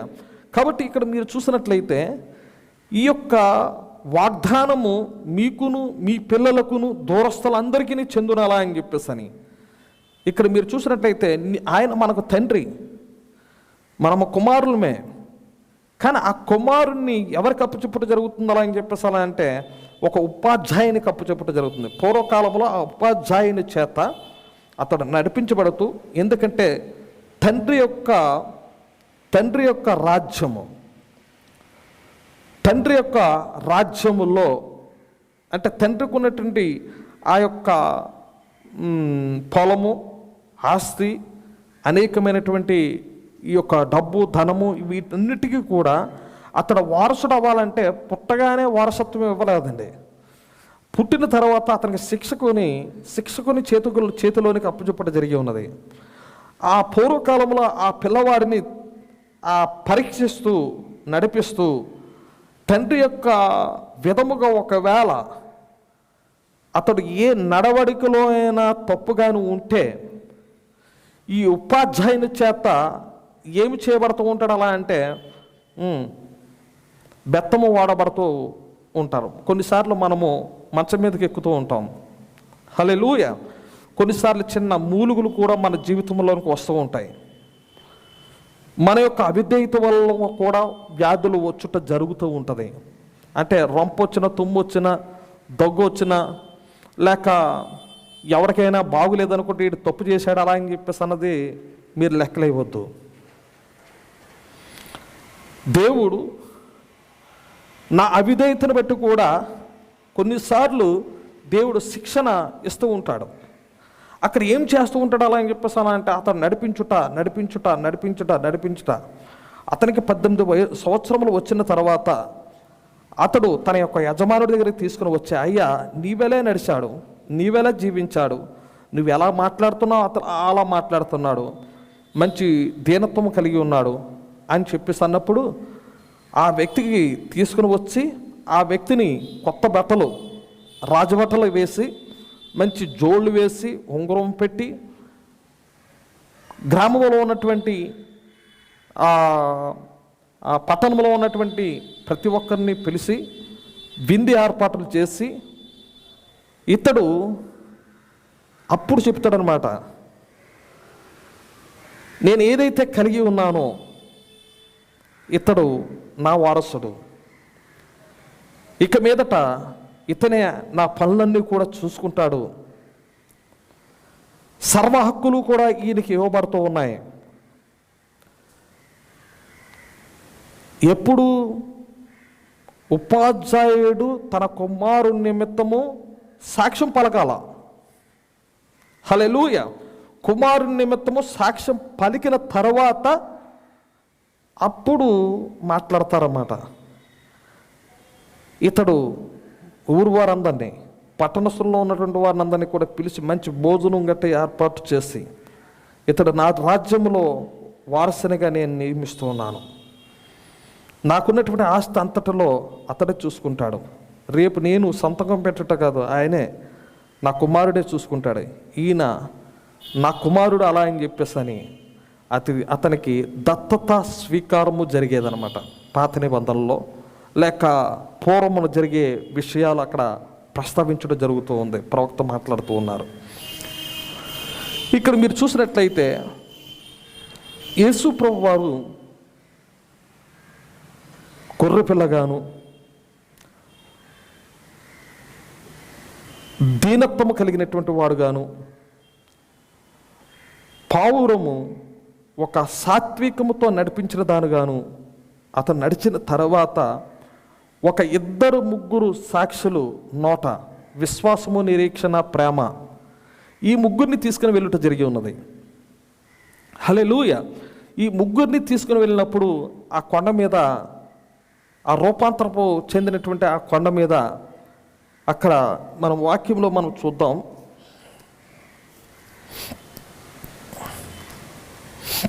6 దినములైన తరువాత యేసు పేతురును, యాకోబును, అతని సహోదరుడైన యోహానును వెంట పెట్టుకొని ఎత్తైన ఒక కొండ మీదకు ఏకాంతముగా పోయి రూపాంతరం పొందెను. ఆయన ముఖము సూర్యుని వలె ప్రకాశించెను, ఆయన వస్త్రములు వెలుగు వలె తెల్లని వాయెను. ఇదిగో మోషేయు ఏలియాయు వారికి కనబడి ఆయనతో మాట్లాడుచుండరి. ఇక్కడ మీరు చూసినట్లయితే ఒక ఎత్తైనటువంటి కొండ మీదకి ఏకాంతముగా పోయి వారి ఎదుట రూపాంతరము పొంది ఉన్నాడు. ఆయన ముఖము సూర్యుని వలె ప్రకాశించెను, ఆయన వస్త్రములు వెలుగు వలె తెల్లని వాయెను. ఇదిగో మోషేయు ఏలియాయు వారికి కనబడి ఆయనతో మాట్లాడుచుండిరి. ప్రవక్త ఇక్కడ ఒక వింతైనటువంటి విషయాన్ని మాట్లాడుతూ ఉన్నారు. మోషే ఎప్పుడు వచ్చి ఉన్నాడు? నిర్గమకాండంలో మనము చూస్తాం. ఏలియా ఎప్పుడు వచ్చి ఉన్నాడు? మోషే తర్వాత వచ్చినటువంటి వాడు ఏలియా. ఈ భూసంబంధమైనటువంటి ఈ మనుషులు ఈ శరీరంలో ఉన్నారు. ఈ శరీరంలో ఉన్నటువంటి వారు వారిని చూశారు. వారిని చూసి గుర్తించినట్లుగా చెప్తూ ఉన్నారు. ఆయన అదిగో మోషే, అదిగో ఏలియా. ప్రవక్త ఇక్కడ ఏం చెప్తూ ఉన్నారు తెలుసా? అయ్యా, ఒకవేళ మన వారిని మనం గుర్తిస్తామా అని చెప్పేసి ఎవరైనా ప్రశ్నించినట్లయితే, మన వారినే కాదు, బైబిల్లో ఉన్నటువంటి వారిని అందరినీ కూడా నువ్వు గుర్తిస్తావు. హల్లెలూయా. చాలామందిని గుర్తిస్తావట. హల్లెలూయా. ఎంత సంతోషమండి. ఇక మనవారే కాదు, అంటే ఇంకా చాలామందిని నువ్వు గుర్తిస్తావు. అదిగో పేతురుని, అదిగో యోహాన్ని, అదిగో శిష్యుల్ని. ఈ బైబిల్లో ఉన్నటువంటి ప్రతి ఒక్కరు పేర్లు పరలోకమందులో ఉన్నప్పుడు వారినందరినీ కూడా చూసిన తర్వాత నువ్వు గుర్తిస్తావునట. వారితో మనం ఒక కుటుంబంగా ఉన్నాం, వారితో ఒక ఐక్యంతో ఉన్నాం. ఎలాగైతే వీరు మోషే, ఏలియాలను గుర్తించి ఉన్నారో అదే విధముగా మనము కూడా ఈ బైబిల్లో రక్షింపబడినటువంటి వారిని అందరినీ కూడా మనము కూడా గుర్తిస్తాం అద్దరికి వెళ్ళిన తర్వాత. హల్లెలూయా. ఎంత సంతోషకరమైనటువంటి స్థితిని మనం అనుభవించుటకు దేవుడు కృప చూపుతూ ఉన్నాడు. ఈ రోజుల్లో మనము చూసినట్లయితే తెగుళ్ళు, వ్యాధులు, రోగములతో చాలా పరిస్థితులను కూడా తారుమారవుతున్నటువంటి పరిస్థితులు మనం చూస్తూ ఉన్నాం. రోగము లేనటువంటి ఒక శరీరము మనకు ఉన్నదని మనం వింటూ ఉన్నాము. హల్లెలూయా. రోగము లేని, వ్యాధి లేని, ఎటువంటి వృద్ధాప్యము లేని అటువంటి ఒక శరీరాన్ని దేవుడు నీ కొరకు ఏర్పాటు చేసి ఉన్నాడు. హల్లెలూయా. అందులో మన కుటుంబం అంతా కూడా, మనం అందరము కూడా చూడవచ్చు. బైబిల్లో ఉన్నటువంటి ప్రతి ప్రవక్తతోనూ మాట్లాడవచ్చు. మన గూర్చి మాట్లాడినటువంటి ఆ వర్తమానుడైన మన ప్రవక్తతో కూడా కరంచలనం చేయవచ్చు. అనేక మందిని మనం చూడవచ్చు. మరి 7 సంఘకాలములకు పంపబడిన ఎఫెసు, స్మరణ, పెర్గమ, తొయితెర, సార్దిస్, ఫిలదెల్ఫియా, లవోదికియా, ఈ పంపబడినటువంటి సంస్కర్తలు, ప్రవక్తలందరినీ కూడా మనం చూడవచ్చు. పాత నిబంధనలో ఉన్నటువంటి ప్రవక్తలందరినీ చూడవచ్చు. ప్రవక్త మరి ఆ యొక్క అబ్రహాముతో మాట్లాడవచ్చు, సారాతో మాట్లాడవచ్చు, ఇస్సాకుతో, యాకోబు యొక్క గోత్రకర్తలు, వీరందరినీ కూడా మనము చూసే ఆ గొప్ప ధన్యత మనకు అనుగ్రహిస్తున్నాడు. ఎటువంటి మహిమకరమైనటువంటి దినం అది. హల్లెలూయా. కాబట్టి ఇక్కడ మీరు చూసినట్లయితే ఆ యొక్క పర్వతం మీదకి వెళ్ళిన తర్వాత అక్కడ ఎవరు కనపడ్డారు అలా అని చెప్పేసానంటే మోషే, ఏలియాలు కనపడ్డారు. ఇక్కడ భూ సంబంధమైనటువంటి వారు 3 సాక్షులు ఉన్నారు. యేసు ప్రభువుతో 2 మాట్లాడుతూ ఉన్నారు, మోషే, ఏలియాలు. వారికి పర్ణశాలలో కట్టుదమా అని చెప్పారు. నీకొకటి, మోషేకు ఒకటి, ఏలియాకు ఒకటి అలా అని చెప్పేసాను అన్నారు. అక్కడ ఏమిటి అలా అని చెప్పేసానంటే, అతడు ఇంకనూ మాట్లాడుచుండగా ఇదిగో ప్రకాశమైన ఒక మేఘము వారిని కమ్ముకొనెను. ఇదిగో ఈయన నా ప్రియ కుమారుడు, ఈయన యందు నేను ఆనందించుచున్నాను, ఈయన మాట వినుడని ఒక శబ్దము ఆ మేఘంలో నుండి పుట్టెను. శిష్యులు ఆ మాట విని బోర్ల పడి మిక్కిలి భయపడగా యేసు వారి యొద్దకు వచ్చి వారిని ముట్టి, ల్యాండి, భయపడకుడని చెప్పాను. వారు కన్నెలెత్తి చూడగా యేసు తప్ప మరి ఎవ్వరునూ వారికి కనబడలేదు. ఇక్కడ ఏమి కోరుకుంటున్నారు అలా అని చెప్పేసారంటే, ఏలియాకు ఒకటి, మోషేకు ఒకటి, ఆయనకు ఒకటి చిన్న పర్ణశాలలు కడతాము అలా అని చెప్పేసాను. మేఘంలో వచ్చినటువంటి స్వరం ఏమిటంటే, ఆయన మాట వినండి. హల్లెలూయా. మోషే దేనికి పోలికగా ఉన్నాడు? ధర్మశాస్త్రములకు పోలికగా ఉన్నాడు. మోషే దేనికి పోలికగా ఉన్నాడు? ధర్మశాస్త్రములకు పోలికగా ఉన్నాడు. మరి ఆ యొక్క ఏలియా దేనికి పోలికగా ఉన్నాడు? తీర్పుకు పోలికగా ఉన్నాడు. మోషే ద్వారా ఏమొచ్చింది అంటే, మోషే ద్వారా ఏమొచ్చింది అలా అని చెప్పేసానంటే ధర్మశాస్త్రం వచ్చింది. ధర్మశాస్త్రం ద్వారా ఎంతమంది రక్షింపడగలరు? ఒక్కడు రక్షింపడలేడు. ధర్మశాస్త్రం ద్వారా రక్షింపడలేడు. అంటే ధర్మశాస్త్రం ఒకవేళ కానీ మనం కానీ పరసాల కానీ కట్టినట్లయితే ధర్మశాస్త్రం ద్వారా ఒక్కరు కూడా రక్షింపబడలేరు. ఒకవేళ మరొకరు ఆయన ఏమిటి అలా అని చెప్పేసారంటే తీర్పు చేస్తూ ఉంటాడు. తీర్పు. ఆయన పేరు ఏలియా. ఆకాశాన్ని మూసేసినటువంటి ఏలియా. అతను చెప్పే వరకు, నేను మరలా చెప్పు వరకు, వర్షం కురవదని చెప్పినప్పుడు వర్షమైనా మంచైనా కురవలేదు. 50 మంది కూడా ఎక్కడి నుంచి వచ్చారో మీరు మరలా చనిపోతారు అలా అని చెప్పేసి నోటి మాట సెలవిచ్చినప్పుడు అక్కడ చనిపోవడం జరిగి ఉన్నది. అంటే ఏలీయా తీర్పుకు సూచనగా ఉన్నాడు. మోసే దేనికి సూచనగా ఉన్నాడు అలా అంటే ధర్మశాస్త్రమునకు సూచనగా ఉన్నాడు. ఇక్కడ మీరు చూసినట్లయితే మనకు ధర్మశాస్త్రము కావాలా, తీర్పు కావాలా? ఏమి కావాలి? ధర్మశాస్త్రమునకు మనము నిలబడగలమా? రక్షింపబడగలమా? ధర్మశాస్త్రమును బట్టి ఏ ఒక్కడైనా నిలబడగలడా? కానీ ఈ రెండు అనుభవించినటువంటి వ్యక్తి మరొక వ్యక్తి ఉన్నారు. హల్లెలూయా. ఈ ధర్మశాస్త్రము తీర్పు అనుభవించినటువంటి వ్యక్తి, ధర్మశాస్త్రము ద్వారా జడ్జిమెంట్ చేయబడినటువంటి వ్యక్తి మరొకరు ఉన్నారు. ఎవరంటే మన ప్రభువైన యేసుక్రీస్తు. హల్లెలూయా. ఇక్కడ మన ప్రభువైన యేసుక్రీస్తు ధర్మశాస్త్రము ద్వారా ఆయన తీర్పు, తన యొక్క శరీరంలోనికే తీర్పు జరిగించుటకు ఆయన ఇష్టపడి ఉన్నాడు. ఇక్కడ ఆయనే ఎవరు అలా అంటే మన ప్రభువైన యేసుక్రీస్తు ఉన్నాడు. ఆయనే కృప. ఆయనే ఏమై ఉన్నాడు? ఎవరై ఉన్నారు? కృప అయి ఉన్నాడు. ఇక్కడ ఒక విషయాన్ని, జర్మనీ వారికి స్విట్జర్లాండ్ వారికి ఒక చిన్న యుద్ధం జరిగింది. స్విట్జర్లాండ్ వారు శాంతికి కోరుకునేవారు. వారు ఏం చేశారు అలా అని చెప్పేసానంటే, వారి మీదకి జర్మనీ వారు ఎప్పుడైతే వస్తూ ఉన్నారో అందులో ఆర్నాల్డ్ అన్నటువంటి అతని దగ్గర ఉన్నటువంటి ఆయుధాలు చాలా తక్కువ. అతని దగ్గర ఉన్నటువంటి ఆ పార, రప్ప, గుణపాములు ఇవి చాలా తక్కువ. వారందరూ కూడా పట్టుకొని ఉన్నారు, యుద్ధానికి సిద్ధపడదాం అలా అని చెప్పేసి. జనం బాగా తక్కువ. కానీ ఆయన స్విట్జర్లాండ్లో ఇప్పటికీ కూడా ఆయన పేరు అలాగూ నిలిచి ఉండిపోయింది. ఆయన పేరు ఆర్నాల్డ్ అన్నటువంటి వ్యక్తి. అతను ఇప్పటికీ కూడా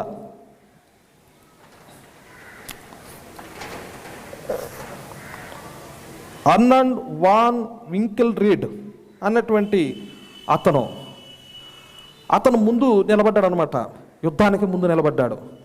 ఈరోజు ఏమి చెయ్యాలి అలా అని చెప్పేసి అంటే చూసినప్పుడు అవతల బలములతో, విపరీతమైనటువంటి ఆయుధములతో వీరి మీద పడుట గమనించి ఉన్నాడు. వీరు తక్కువ మంది, వీరి దగ్గర ఉన్నటువంటి అంత వస్తువులు ఏం లేవు.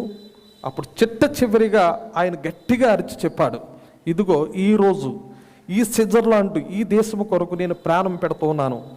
అదిగో కొండ అవతల నా భార్య పిల్లలు ఉన్నారు. అయితే నేను వీరి కొరకు నేను చనిపోవటకు నేను ఇష్టపడుతూ ఉన్నాను. హల్లెలూయా. అయితే నేను ముందుకు వెళ్ళిపోతూ ఉంటాను. వారు ఆయుధములతో వచ్చారు కదా, వారు ఇసురుతున్నటువంటి ప్రతి ఆయుధమును మీరు పట్టుకొని యుద్ధము చేయండి. ఎంత యుద్ధము చేయగలరో చివరి వరకు కూడా భయపడవద్దు. నేను ముందు వెళ్ళిపోతాను. వారు నాపై వేసినటువంటి ఖడ్గములు ఛేదించుకుంటూ కూడా నేను వెళ్ళిపోతూ ఉంటాను. నా వెనక మీరు రండి, నా వెనక మీరు వచ్చి ఆ యొక్క ఆయుధములు పట్టుకొని మీరు పోరాడండి అని అతడు చెప్పి ముందుకు వెళ్తూ ఉన్నప్పుడు అతను దొరికినటువంటి ఎప్పుడైతే వారు బల్లెములు వేస్తూ ఉన్నారు, వారు ఖడ్గములతో పొడుస్తూ ఉన్నారు, ఇవన్నీ కూడా జరుగుతూ ఉన్నాయి. అతడు ప్రాణం పోయింది. కానీ చివరిగా వారి వెనక వచ్చినటువంటి ప్రతి ఒక్కరూ కూడా గెలిచారు. హల్లెలూయా. అయితే ఈ రోజుకు కూడా అది ఒక సూచనగా వారి దేశంలో ఇప్పటి వరకు స్విట్జర్లాండ్లో యుద్ధంలో జరగలేదు. హల్లెలూయా. యుద్ధములు జరగలేదు. ఈ స్విట్జర్లాండ్లో ఇప్పటి వరకు కూడా యుద్ధాలు జరగకుండా ఆగిపోవటం జరిగి ఉన్నది. కారణం ఎవరు అలా అని చెప్పేసానంటే ఆయన్ని ఇప్పటికీ కూడా గుర్తించుకుంటూ ఉంటారు. ప్రవక్త మాట్లాడుతూ ఉన్నారు. ప్రవక్తలు అనేక మందిని దేవుడు పంపించి ఉన్నాడు. ఎప్పుడైతే ఆదాము పడిపోయి ఉన్నాడో, ఆదాము తర్వాత ఎంతోమంది ప్రవక్తలను దేవుడు పంపించి ఉన్నాడు. ఎంతమంది ప్రవక్తలు పంపించినా ఎవరు కూడా వారి యొక్క జీవితంలో జయం కలగలేదు. చివరికి ఎవరు వచ్చి ఉన్నారో అలా అని చెప్పేసానంటే, మన ప్రభు అయిన యేసుక్రీస్తును దేవుడు తన ప్రియ కుమారుణ్ణి పంపించి ఉన్నాడు. హల్లెలూయా. ఆయన మనకు విజయాన్ని ఇచ్చాడు. ఆయన ప్రతి వ్యాధి మీద, ప్రతి రోగం మీద, ప్రతి మరణం మీద ముందుకు నడుచుకుంటూ వెళ్ళిపోయాడు. మీరు నన్ను వెంబడించండి అని మనకు చెప్పి ఉన్నాడు. హల్లెలూయా. మీరు నన్ను వెంబడించండి, నేను ముందుకు వెళ్తాను. ప్రతి వ్యాధికి ముగింపు, ప్రతి బలహీనతకు ముగింపు, ప్రతి నీరసంకి ముగింపు, ప్రతి నిస్పృహకి, నిరాశకు ఈ దినమున ముగింపు, మరణమునకు ముగింపు ఇదే దినము. ఈ దినము నేను ముందుకు వెళ్తూ ఉన్నాను, మీరు నన్ను వెంబడించండి. ఎవరికి ఎలా అని చెప్పేసానంటే, ఆయన పిల్లలకు ఆ మార్గంలో నడుచుటకు దేవుడు కృప అనుగ్రహించి ఉన్నాడు. హల్లెలూయా. ఈ దినమున రోగాన్ని నివారించగలిగినటువంటి శక్తి మన ప్రభువైన యేసుక్రీస్తు ద్వారా మనం పొందుకుని ఉన్నాము. నా నామములో మీరు ఏది అడిగినను అది మీరు పొందుదురని లేఖనంలో రాయబడి ఉన్నది. హల్లెలూయా. నా నామములో, ఆయన నామములో, ప్రభువైన యేసుక్రీస్తు నామములో మనము జయించుటకు దేవుడు కృప అనుగ్రహించి ఉన్నాడు. మరణమును జయించుటకు దేవుడు కృప అనుగ్రహించి ఉన్నాడు. రోగమును జయించుటకు దేవుడు కృప అనుగ్రహించి ఉన్నాడు. ప్రతి వ్యాధిని నిర్మూలపరచుటకు దేవుడు కృప అనుగ్రహించి ఉన్నాడు. ఈ దినమున మనము జయశీలులుగా ఉన్నాము. అలానంటే మన ముందు ఒక ఆయన నడుచుకుంటూ వెళ్ళిపోయి ఉన్నాడు. ఆయనే మన ప్రభువైన యేసుక్రీస్తు ఉన్నాడు. హల్లెలూయా. కాబట్టి ఎటువంటి సంతోషకరమైనటువంటి జీవితము, ఎటువంటి ధన్యత అండి దేవుడు మనకు ఏర్పాటు చేసి ఉన్నాడు. హల్లెలూయా. మరణాన్ని ఛేదించుకుంటూ లేక ఆ వ్యాధిని జయించి మనం ముందుకు వెళ్ళుటకు దేవుడు కృప అనుగ్రహించాడు. కాబట్టి భయపడవలసినటువంటి అవసరం లేదు. హల్లెలూయా. ప్రార్థన చేయండి. నూతన జన్మ పొందకపోతే నూతన జన్మ పొందుటకు దేవుడు మీకు సహాయం చేయునుగాక. ఇక్కడ మీరు చూసినట్లయితే కయీను యొక్క ఆరాధన మనము చూడవచ్చు, హేబేలు యొక్క ఆరాధన మనము చూడవచ్చు. కయీను జ్ఞానము ద్వారా ఆరాధించాడు, తెలివి ద్వారా ఆరాధించాడు, మనస్సు ద్వారా అతడు ఆరాధిస్తూ ఉన్నాడు. కానీ హేబేలు కంటే కయీను చాలా ఎక్కువే చేశాడని ప్రవక్త మాట్లాడుతున్నారు. కయీను కంటే హేబేలు కంటే కయీను చాలా పనులు చేశాడు. మందిరానికి వెళ్ళాడు, అది తెచ్చాడు, ఇది తెచ్చాడు, పంటలో తీసుకుని వచ్చాడు, ఆ యొక్క మొత్తం అన్నీ కూడా పెట్టాడు. కానీ ఏమి జరిగింది అన్నటువంటి ఆ విషయం ఎవరికి బయలుపరచబడి ఉన్నదంటే హేబేలుకు మాత్రం బయలుపరచబడి ఉంది. రక్తము ద్వారా పాపము వచ్చినది కనుక గొర్రెపిల్ల రక్తము ద్వారా అక్కడ ఒక ప్రత్యక్షత ద్వారా హేబేలు ఎరిగి ఉన్నాడు. బే బే అని అరుచుకుంటూ గొర్రెపిల్ల అరుస్తూ ఉంది. ద్రాక్ష తీగను చుట్టాడు, లాగుకుంటూ వచ్చాడు. ఆ యొక్క పొదరైనటువంటి రాయిని తీసుకుని ఉన్నాడు. అది నరుగుతూ ఉన్నప్పుడు, రక్తము చింపుతూ ఉన్నప్పుడు అది అసహ్యంగా కనబడవచ్చు. కానీ దేవునికి ఆ ప్రత్యక్షత ద్వారా, హల్లెలూయా, ఇక్కడ ప్రవక్త వాక్యాన్ని గుర్తు చేశాను. ఈ బండ మీద నా సంఘమును కట్టుదును. అక్కడ యేసు ప్రభు వారు ఏమంటున్నారు అలా అని చెప్పేసానంటే, ఏమని ప్రజల్లో నా గూర్చి మాట్లాడుతూ ఉన్నారు. ప్రజలు ఏమనుకుంటున్నారు, ప్రజలు నన్ను గురించి ఏమనుకుంటున్నారు అలా అని చెప్పేసానంటే, కొంతమంది నువ్వేలేవనుకున్నారు, లేకపోతే నీవేమనుకుంటున్నావు. ఎవరిని? పేతుర్ని. సజీవుడైన దేవుని కుమారుడు అని నేను గ్రహించాను. అక్కడ యేసు ప్రభు వారు పేతురు నిమిత్తము సాక్ష్యం పలికి ఉన్నారు. రక్తము మరియు మాంసము, ఈ రక్తము మరియు మాంసము ద్వారా ఈ సంగతి నీకు బయలుపరచబడలేదు, నా తండ్రియే ఈ సంగతులు నీకు బయలుపరచను. అవునా? ఎవరు బయలుపరిచారు? నా తండ్రియే ఈ సంగతులు నీకు బయలుపరచను. అంటే రక్తము మరియు మాంసము ద్వారా ఈ సంగతులు నీకు బయలుపరచబడలేదు. గ్రహించండి, జ్ఞానము ద్వారా కాదు దేవుని చూసేది, తెలివి ద్వారా కాదు దేవుని చూసేది.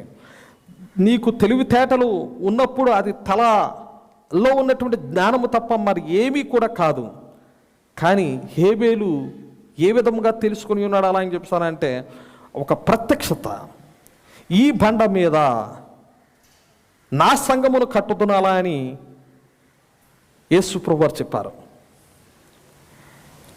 ఈ బండ మీద, ఏమిటా బండ? నీవు రాయివు పేతురు బర్ యోనా, నీవు రాయివు. దాని యొక్క అర్థం ఇస్తుంది ఏమంటే, నువ్వు ఒక రాయి. ఒక్కొక్క చిన్న చిన్న రాయిని తీసుకొని నేను చెక్కుతున్నాను. హల్లెలూయా. రాయి ఎవరి ద్వారా చెక్కబడుట జరిగి ఉన్నది అలా అని చెప్పేసానంటే, నా ద్వారా నేను చెక్కుతూ ఉన్నాను, నిన్ను నేను చెక్కుతూ ఉన్నాను. హల్లెలూయా. ఆ ప్రత్యక్షత అన్నటువంటి ఆ యొక్క బండ మీద నా సంఘాన్ని నేను కడతాను, నేను నిర్మిస్తాను, నేను చేస్తాను. తెలివి కాదండి, జ్ఞానం కాదండి, ఎల్ఎల్బి కాదండి, పిహెచ్డి కాదండి, అవేమీ కాదండి. దేవుడు నీకు ప్రత్యక్షత ఇస్తేనే తప్ప, దేవుడు బయలుపరిస్తేనే తప్ప, అంటే ఒక మనుషుని వల్ల అయ్యే కార్యము కాదు. ఒకవేళ నీకు ఆ జన్మ గురించి ఆశగా ఉన్నట్లయితే, నువ్వు ఎంత సామాన్యురాలుగా ఉన్నా, ఎంత అల్పుడుగా ఉన్నా, ఒకవేళ దేవుని పట్ల ఇప్పుడున్నటువంటి పరిస్థితులను బట్టి కానీ, ఇప్పుడు చూడండి ఎటువంటి వ్యాధులు, మంచం మీద ఉన్నటువంటి వారు, ఇంటి వద్ద ఉన్నటువంటి వారు, గ్రామము, పట్టణము, ప్రపంచము అంతా కూడా వణుకు పుట్టుతూ ఉంది. ఇటువంటి పరిస్థితుల్లో నువ్వు చేతులు ఎత్తగలవా? ప్రభువా, నీ శరీరంలో ఒక భాగముగా ఉండుటకు నాకు కృప అనుగ్రహించు, నీ ప్రత్యక్షత నాకు అనుగ్రహించు, నూతన జన్మ నాకు ఇవ్వు ప్రభువా, నీలో భాగముగా నేను ఉండుటకు నేను ఇష్టపడుతున్నానని చేతులు ఎత్తగలవా? ఆయన అసహించుకున్నాడండి. ఒక్క పాపిని కూడా నేను పాపిని అలా అని చెప్పేసి ఒప్పుకుంటే, నిత్యముగా ఆమెకు చేసినట్లుగానే నీకును దేవుడు చేయగలడు. ప్రభువా సహాయము చేయమని ప్రభువుని అడుగుదాం. నిత్యముగా దేవుడు నీకు సహాయం చేస్తాడు. నీ యొక్క నూతన జన్మ దేవునితో సహవాసం చేస్తుందండి. నూతన జన్మ లేకుండా దేవునితో సహవాసం చేయలేవు. నూతన జన్మే ఆయనతో నడిచినట్లు చేస్తుంది. నూతన జన్మే చూసారా, ఇప్పుడు పుట్టినటువంటి కుమారుడు తండ్రిని తల్లిని చూస్తూ ఉన్నాడు, తండ్రి యొక్క మమకారాన్ని చూస్తూ ఉన్నాడు, తల్లి ముద్దు పెట్టుట, కౌకులికించుకొనుట, ఆహారం తీసుకొనుట చూస్తూ ఉన్నాడు, వారి యొక్క ఆప్యాయతను పొందుకుంటూ ఉన్నాడు. నూతన జన్మ నీ జీవితంలో జరిగినప్పుడు దేవునితో నీకు సహవాసము ఉంటుంది. అబ్బా తండ్రి అని మొరపెట్ట ఆత్మను దేవుడు నీకు ఇస్తాడు. నిత్యముగా నీ యొక్క నీవు ఆయనలో ఒక భాగము. క్రీస్తు ఈ భూమి మీద నడుస్తూ ఉన్నాడు. ఎలా అండి? దేవుడే ఒక మానవునితో కలిసి ఉన్నాడు. ఆకాశము భూమి ఒకటయింది. ఎలాగో అలా అని చెప్పేసారంటే, ఆయన నీలోనికి వచ్చి నడుచుట, ఆయన నీలోనికి వచ్చి నడుచుట, ఆయన నీలోనికి వచ్చి చూచుట, ఆయన నీలోనికి వచ్చి నీ చేతుల ద్వారా, నీ కాళ్ళ ద్వారా ఆయన నడిచే ఆ గొప్ప ధన్యత ఈ భూమి మీద.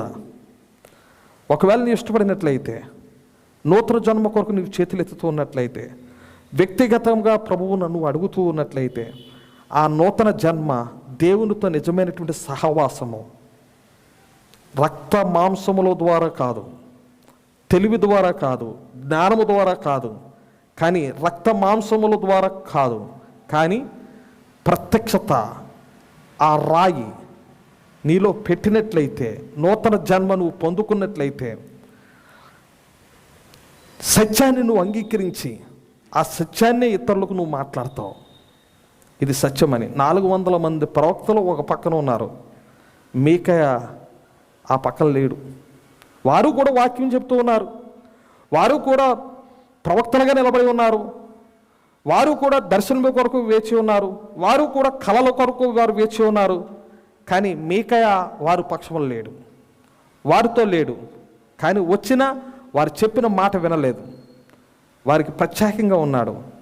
LLB, PhD ఇవన్నీ కూడా కలిగి ఉన్నప్పటికీ దేవుణ్ణి గుర్తించలేకపోవచ్చు.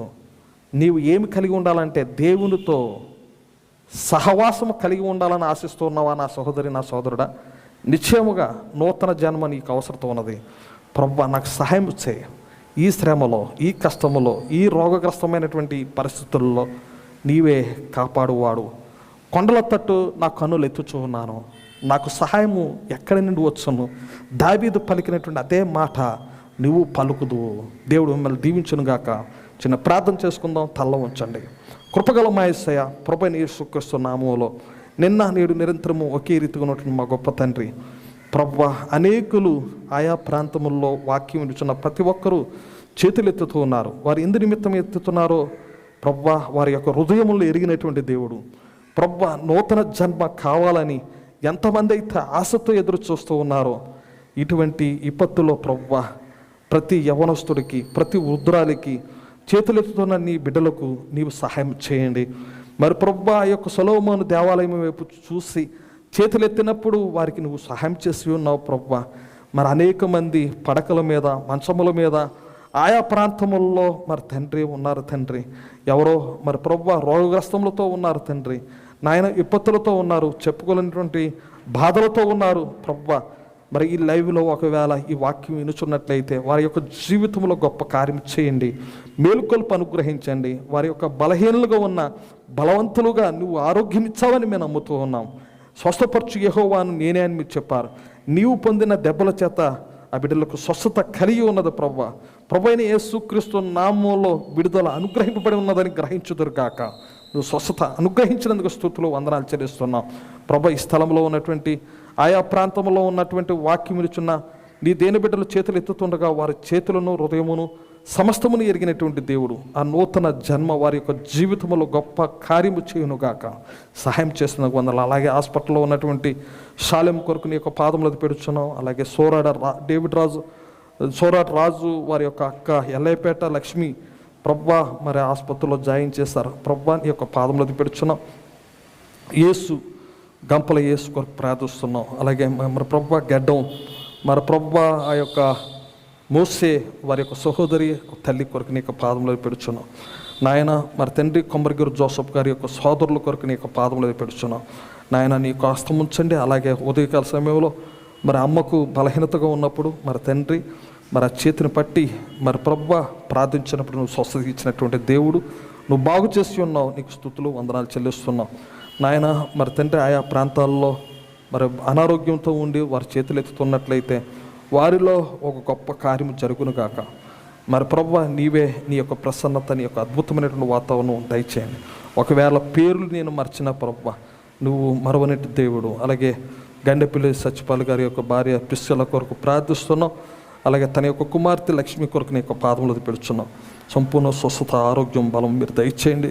నా నామములో మీరు ఏది అడిగినా అని చెప్పారు. ప్రభువైన యేసుక్రీస్తు నామములో నీ యొక్క హస్తం ఉంచండి, బలపరచండి. ఈ యొక్క లైవ్లో వినిపించబడుటకు మరి ప్రభువా సహాయపడినటువంటి యవ్వన బిడ్డలను దీవించండి, ఆశీర్వదించండి.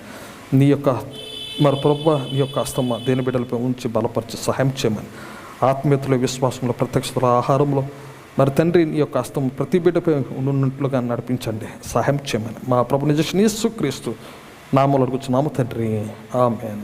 పరలోకమందున్న మా తండ్రి, నీ నామం పరిశుద్ధపరచబడునుగాక, నీ రాజ్యం వచ్చునుగాక, నీ చిత్తం పరలోకమందు నెరవేరినట్లు భూమి మీద నెరవేరునుగాక. మన దిన ఆహారం నేడు మాకు దయచేయము, మా రుణము క్షమించిన ప్రకారం క్షమించము, సోదరులకు తేక దృష్టి తప్పించము. రాజ్యము, శక్తి, మహిమ నిరంతరం నీవును తండ్రి, ఆమేన్. మన ప్రభు అయిన యేసుక్రీస్తు కృప విశ్వాప్తంగా ఉన్నటువంటి వధువుపై, ఇక్కడ నిలబడిన మోకరించిన నీ దేని బిడ్డలపై ఇప్పుడును ఎల్లప్పుడూ సదాకాలము శాలేం ఆత్మీయతలో, విశ్వాసంలో, ప్రత్యక్షతలో, ఆహారంలో పొందుకున్నదుగాక. ఆమేన్. దేవుని మీరు దీవించుగాక. God bless you. Praise the lord.